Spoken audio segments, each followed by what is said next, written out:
Pemirsa Televisi Republik Indonesia di seluruh Nusantara, di tempat inilah teringat indahnya panorama alam yang membuat kita menghayati lagi ciptaan Allah yang terindah dari kehidupan zaman ke zaman.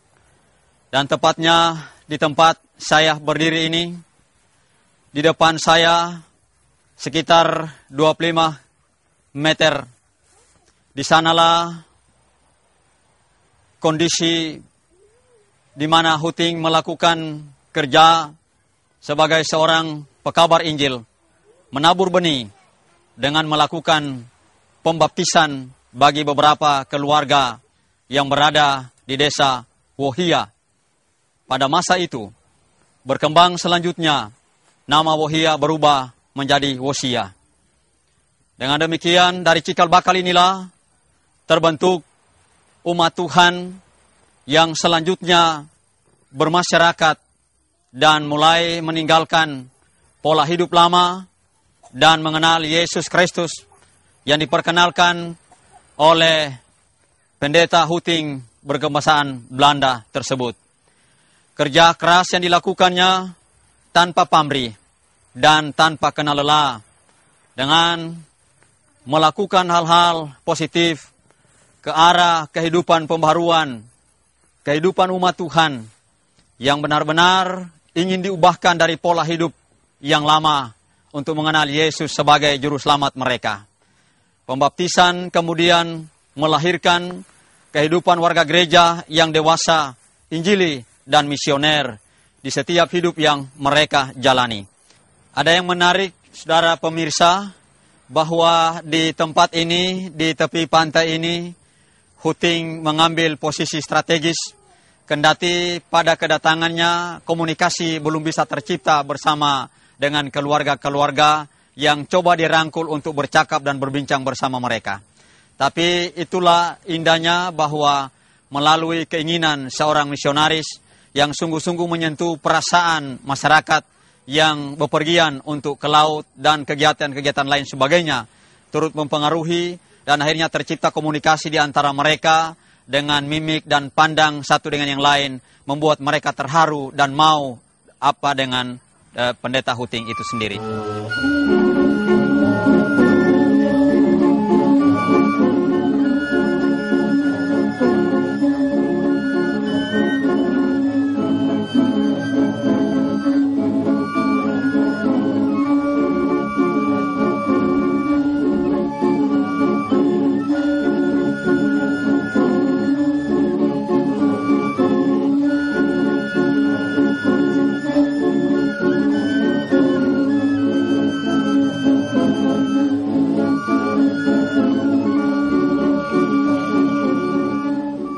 Pemuda sebagai tulang punggung gereja dan generasi penerus yang menjadi harapan untuk memperjuangkan kehidupan bertumbuhnya gereja Tuhan di bumi Halmahera, khususnya di Jemaat Elim Wosia.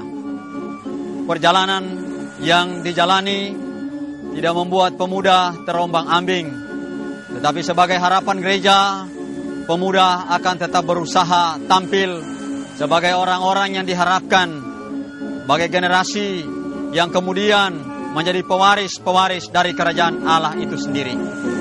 Setiap orang-orang yang mengetahui seperti apa tampilnya pemuda gereja, hanya sebagai pemuda itu saja yang kemudian lahir generasi-generasi yang terampil dan berwibawa melalui hidup dan perjuangan mereka sebagai generasi bangsa. Dalam Injil Lukas 6 sampai dengan 39 dan Injil Lukas pasal 9 ayat 37 sampai dengan 43a, paralel dengan Matius dan Markus, bahwa dua bagian Alkitab ini menjelaskan bagaimana orang gerasa dan anak muda yang dirasuki roh jahat.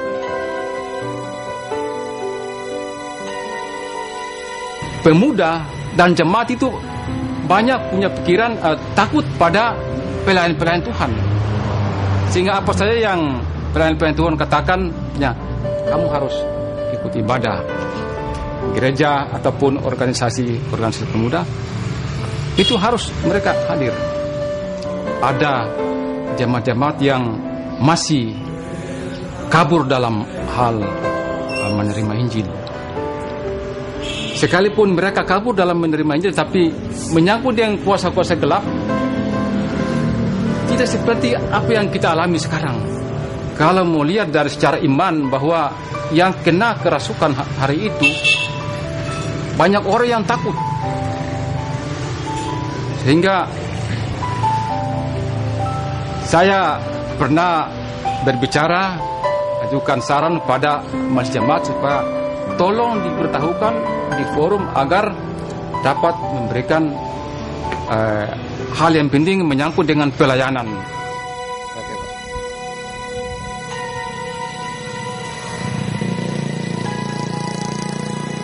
Jemaat percaya bahwa hanya dengan Allah, kuasanya yang tak berubah, mengatasi segala kuasa di dunia ini. Sebagaimana yang telah disaksikan oleh Pak Alex tadi. Ia tidak terpengaruh oleh adanya kuasa roh jahat yang merasuki teman-teman sejamannya pada 35 tahun silam. Dan kini kita juga ada pada sebuah kehidupan pemuda gereja yang sekarang dengan perubahan-perubahan dan pengaruhnya tersendiri. Dan kita akan menyaksikan puji-pujian dari grup Yangere Jemaat Elim Wosia dengan judul lagu Yajou. Grup Yangere ini adalah alat musik tradisional yang dipakai juga dalam setiap ibadah-ibadah gerejawi di gereja maupun di rumah-rumah. Dan Yajou adalah sebuah permohonan, ya Tuhan.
Walaupun jemaat telah mempunyai pengetahuan tentang Injil Yesus Kristus itu, tetapi sangat manusiawi kalau mereka masih diganggu adanya roh-roh itu, dan kelemahan-kelemahan tertentu membuat iblis begitu berkesempatan untuk mengganggu bahkan merayu keimanan jemaat Tuhan itu sendiri. Karena itu tidak heran kalau jemaat masih cukup terpengaruh adanya roh-roh itu. Amat terlebih jemaat begitu mengkhawatirkan tentang kehidupan dari anak-anak mereka sebagai pemuda gereja yang menjadi sasaran dari gangguan roh-roh jahat itu. Ternyata perkembangan yang dilalui oleh gereja itu sendiri juga menjadi satu pergumulan kalau gereja tidak berdiam diri, kalau gereja tidak boleh pesimis dan harus melihat substansi dari sebuah pelayanan dan perhatiannya kepada gereja, jemaat khususnya yang sedang dihantui oleh rasa takut dan kekhawatiran terhadap kehidupan anak-anak mereka yang mulai terancam rasa aman dari kehidupan itu sendiri. Dan itu berarti gereja tidak harus berempakun tangan, tetapi gereja harus lebih peduli menunjukkan perannya untuk melakukan tanggung jawab demi terpeliharanya kehidupan bergereja, untuk terus bersaksi tentang kemuliaan Tuhan yang tidak lagi terpengaruh oleh adanya roh jahat yang mengganggu hidup dan keimanan mereka. Sepanjang pertumbuhan dan pelayanan gereja yang dilakukan oleh para pemimpin, tetapi tak lepas juga dari pengaruh dan gangguan roh-roh itu. Sehingga membuat mereka juga masih khawatir dengan apa yang sementara ini melanda kehidupan pemuda gereja melalui anak-anak mereka yang sungguh-sungguh mereka menjaganya untuk tidak terjerumus pada hal-hal yang tidak diingini, amat terlebih merugikan kehidupan pemuda gereja itu sendiri. Dan memang dari perjalanan pelayanan dilakukan oleh gereja melalui para pemimpinnya, selalu saja berusaha agar mereka mampu mempertahankan iman kepada Tuhan Yesus Kristus. Dan sekarang kita akan mendengarkan kesaksian beberapa anggota pemuda gereja yang merasakan bagaimana pertumbuhan iman mereka terganggu oleh rongrongan kuasa-kuasa jahat itu dalam hidup mereka. Kesurupan itu adalah keadaan di mana roh jahat masuk ke dalam tubuh seseorang. sehingga situ terjadi peperangan antara roh manusia dengan roh halus. Itu mungkin pemahaman dari saya. Peristiwa yang baru saja terjadi yang saya lihat itu sampai ada yang berteriak, sampai ada melakukan perlawanan antara yang datang mengobati atau menolong, mendoakan. Ada perlawanan dari orang yang dirasuki oleh roh jahat itu. Beberapa minggu yang lalu itu tepatnya di tetangga saya. Nah, saya melihat dengan jelas bagaimana roh halus itu merasuki orang tersebut sampai dia mengamuk-mengamuk dengan apa? Dengan mau mencekik lehernya, dengan berteriak-teriak, bahkan bukan hanya mau mencekik dirinya, mencelakakan dirinya sendiri, bahkan dia ingin juga mencelakakan orang lain. Sasarannya ke anak-anak muda. Iblis itu suka merasuki dan ingin merenggut nyawa itu, sasarannya kepada anak-anak muda, bukan kepada orang-orang yang dewasa. Dan ini yang menjadi pertanyaan, kenapa harus kepada anak-anak muda? Itu datang dan bukan karena keinginan saya. Dia datang dengan sendirinya dalam mimpi. Dalam mimpi itu teman saya yang sudah meninggal dikatakan bahwa dia ingin mencari teman. Jadi dia pilih saya, tapi saya tidak mau. Jadi untuk saat-saat ini saya masih dihantui dengan ketakutan. Jadi itu yang saya penasaran, yang menjadi pertanyaan dalam hati saya, mengapa peristiwa ini harus terjadi dan mengapa dia harus datang kepada saya.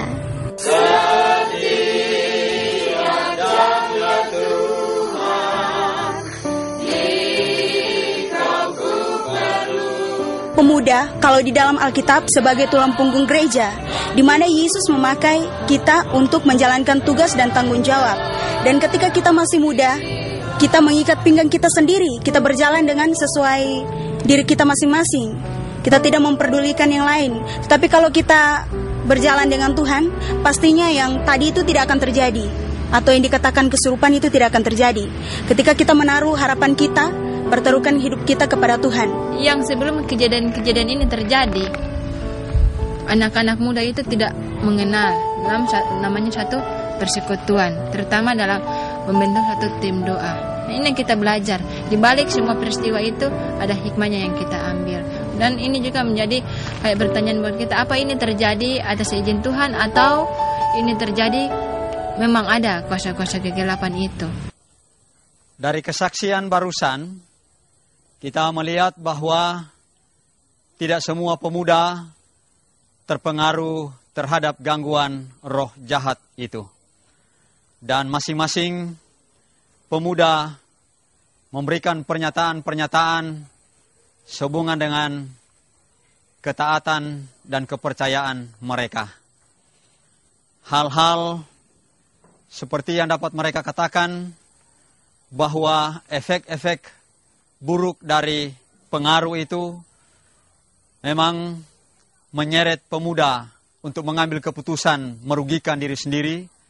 Sebab ketika mereka, di antara mereka yang kesurupan, mereka justru mengambil keputusan untuk menghabisi nyawa sendiri tanpa sadar.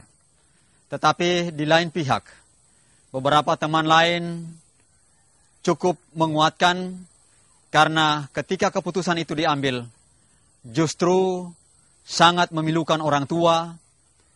Itu hal pertama. Dan yang kedua ialah bahwa mengambil keputusan seperti itu hanya meninggalkan kekecewaan, kesedihan yang dalam pada orang tua.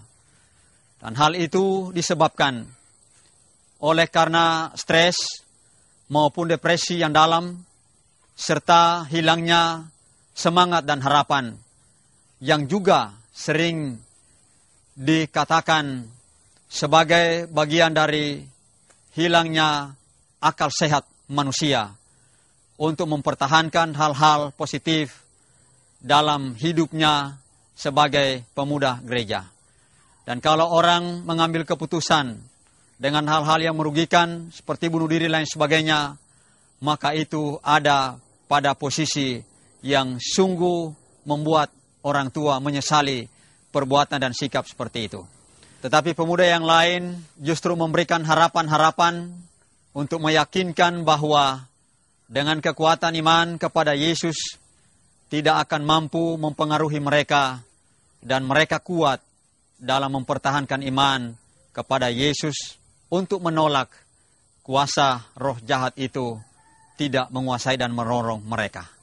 Para pemuda yang berusaha untuk menguatkan teman-teman mereka yang terpengaruh, sebagaimana kesaksian pemazmur 59 ayat 10, bahwa ya Allahku kekuatanku, aku berpegang kepadamu, Allahku adalah kota bentengku. Dari sana, dari ungkapan itu dan kesaksian itu, maka pemuda yang mengalami rasa takut itu menjadi kuat. Dan kemudian kita akan menyaksikan kata kesaksian pujian dari kelompok atau grup Kulintang dengan judul Magenseng Memadoa. Lagu Magenseng Memadoa adalah sebuah permintaan manusia kepada Tuhan manakala mereka melakukan pencarian ke laut, yang mana mereka bermohon agar di laut mereka tidak dihamparkan oleh gelombang maupun badai. Mereka meminta Tuhan menuntun dan menyertai sampai mereka kembali dan mendapatkan rezeki yang cukup untuk kebutuhan hidup mereka. Di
Pemirsa yang terkasih dalam Yesus Kristus, perlu adanya upaya gereja yang mendorong mereka agar mereka lebih kreatif dan inovatif. Dengan itu mereka akan memiliki spirit yang tinggi, tak gampang jenuh, bahkan menjadi pilar gereja yang militan dalam menghadapi masa depan, tak rapuh melainkan kokoh. Mereka perlu dipersiapkan karena kepemimpinan dan keabadian gereja ada pada mereka. Oleh karena itu, hal penting yang harus diperhatikan. Pemuda gereja jangan lagi terpengaruh oleh roh atau kuasa dunia. Bersikaplah lebih dewasa, andalkan dan imani Yesus yang berperkara dalam hidup untuk memerangi dan menghancurkan segala kuasa jahat. Jangan andalkan kekuatan dan kemampuan diri. Jangan bersandar pada pengertian sendiri. Bersandarlah pada hikmat Tuhan, sebab segala kuasa di dunia ini takluk di bawah kuasanya. Kami atas nama Jemaat Elim Wosia, Gereja Masenjili di Halmahera, Tobelo, Halmahera Utara, mengucapkan terima kasih atas perhatian saudara. Sampai jumpa, Tuhan memberkati.